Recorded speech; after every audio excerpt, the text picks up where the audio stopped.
Let's talk about SBI's latest failure, known as, as Will said, Unplayed 9, which I thought was pretty fucking good.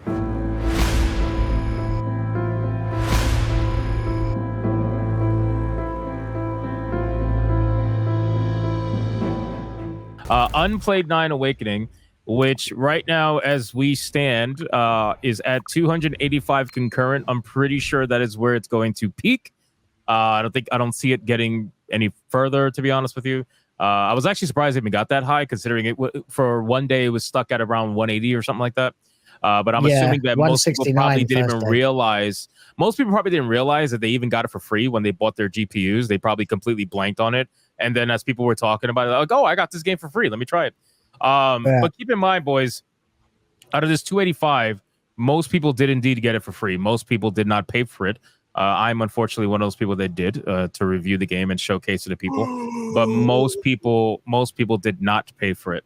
And they got it for free. And even the ones who got it for free are leaving some hilarious reviews about how they want a refund, even though they didn't fucking buy the game at all. Didn't they also get Space Marine 2 as well? That was some of them, yeah. I just want to point out this is officially worse than Concord. Concord was 650. It's worse than Tales of Kanzera Zal. That had 287. Yeah. I'm honestly blown away because I really thought that this game would do slightly better Concord numbers. I thought that there was more of a market for it. Not that it looked like it deserved the market. I'm just saying, like, the gameplay, it's very simplistic, very, very, very easy, just very modern audience Assassin's Creed. I really don't know how to explain it other than that. It's just... And Assassin's Creed is already going the route of modern audience anyway, but this is really like the modern audience Assassin's Creed. And I thought it can at least scrape like 600-700. I think that was my initial that's claim. About what the DLC for Suicide Squad Kills the Justice League was polling was about 600. Yeah. Ooh. So that's where I thought it was going to be, but 285, that's not, that's half of where I thought it was going to be. And where that surprised me too. Yeah. Yeah. So it's awful. Big flop.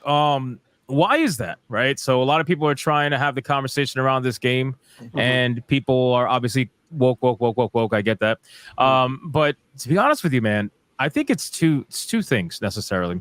I think it's people underestimated the impact that partnering with SBI has on your game now. I think once people realize that this is an SBI game, it's pretty much a no-go for a lot of people. They won't even give it a shot. And the other part of it is quite simply, it's a bad fucking game. I think the entire time that I was playing the game, I probably only talked about the modern audience stuff a couple of times.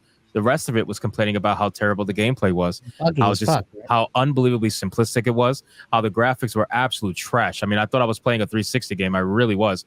And how it was buggy literally at the beginning of the game. The tutorial level bugged out, which blew my mind. Yeah, the tutorial level bugged out. I had to restart the game.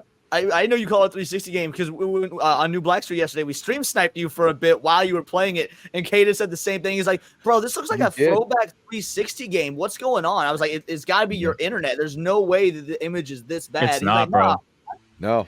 And let's point out, this is not some, budget game. This was Bandai's AAA big play for transmedia, right? They put a lot of money into this, and for the budget that it had, and I can't wait to find out what the actual budget was. But it had to have been up there.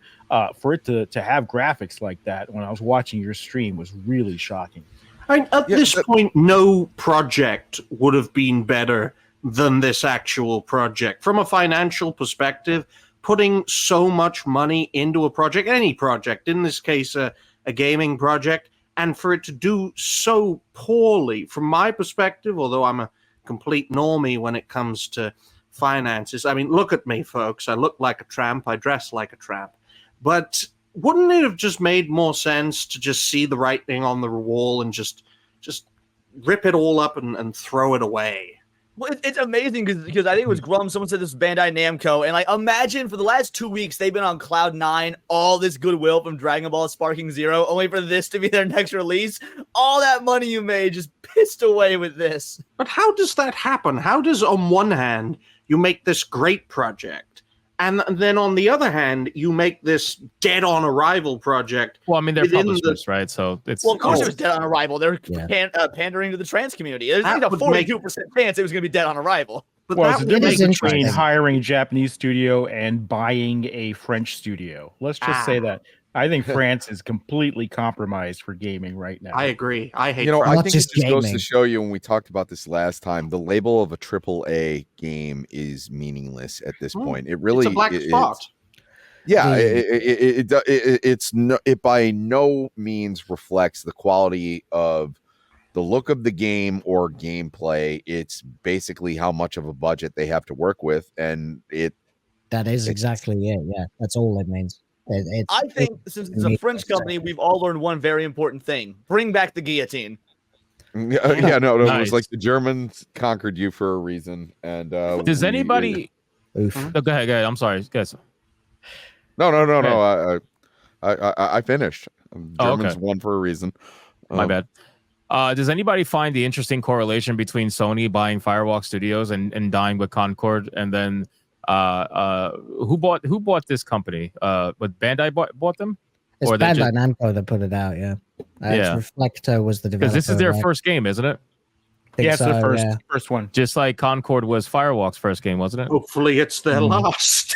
Yeah. So, there's an interesting correlation here. How they're buying these studios that are working on these games that I don't know who's convincing them this is an amazing vision for these games, but they're convincing these companies to buy and invest a lot of money into these studios, only for them to end up with nothing at the end of it. But then they shove in a lot of DEI bollocks. You're just effectively like poisoning your own kid. Like as soon as you get this new thing, you're like, oh, this is going to be fantastic. We spent a lot of money. Yep, develop this game. We're going to market the fuck out of it. Oh, but we are going to inject a lethal dose of DEI into it before we launch. That was the selling point back then. I mean, when they bought these studios back in 2020, it's like, investors love ESG and DEI. Yes. Of course, we're going to buy you. How DEI are you? Oh, you're that? You hired SBI? Fantastic. Wow.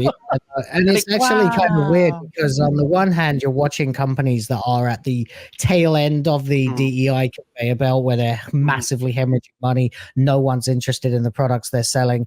They're actually having to do deals with Tencent, that kind of thing. And then on the other end, you watch these companies that hadn't quite made it into the DEI conveyor belt yet, that are just entering, like Bandai Namco, and it's like, dude, read the room and get the fuck out before you end up going through the meat grinder like everybody else.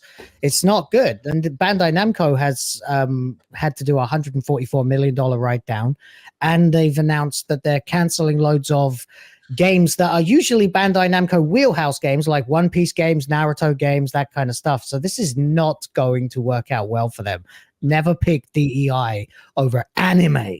Well, I want to harp on the woke stuff, right? So I want to harp on it because, like I said before, man, all the woke stuff aside, and this game surely has a good bit of it. There's no doubt about it. That's not what's killing this game, man, and that's not what's killing a lot of these games. The game is bad, right? So my thing is, okay, you want to do this woke shit? Fine. You want to invest that kind of money doing it? Fine. Baldur's Gate 3. Your game better be top fucking notch. Your game better play well. Your game better perform well overall. And I'm going to show you exactly what I mean, because this is the shit that gets me annoyed, right? So this right here, this was a clip from Griffcast, right? So I was running around. And I'm gonna show you the bug here. Just punch through shit. Right. This is literally the tutorial level. Okay. So right at the beginning for the most part. What is she like picking up there? Like somebody's soul or something? Talk. Oh, is she glitching out? That's ugly. Bro, she's glitching? Oh, speaking of glitching, I had a technical difficulty just now. So, why are you glitching? Anyway, so the point is, you had a game breaker for you, wasn't it? You had to restart. Yeah, I had to restart the fucking game in the tutorial. Literally at the beginning, I am experiencing a bug where the character is supposed to be. You're supposed to press the E key so that I can boost her up the cliff, and then she pulls me up. Can't do it. Completely glitches out, and you can't progress without being able to do it. So I literally had to restart the fucking game and redo that whole entire scene again because the game is glitching out right at the beginning, like 30 or 40 minutes into the stream. It was fucking absolutely dumb. And this is what I mean about, like, yeah, the DEI stuff is obviously annoying, no doubt about it. And I'm sure that kind of correlates with the lack of polish on the game and people who don't really know what they're doing, and they're working on this game without the skills necessary to whatever. Anyway, the point is, no, you're correct. do the woke It's pattern shit, okay, recognition. but like, can yeah, it is pattern recognition. But can we make the game fucking playable? Like, can you not make it this easy to tear like apart? I said, the I game? don't care when you give you know have these characters, fit a certain criteria that you're trying to shoot towards, even though you're placating to a market that doesn't exist. But it goes hand in hand that the game isn't playable, and it isn't playable because you made these diversity hires, and they don't know what they're doing.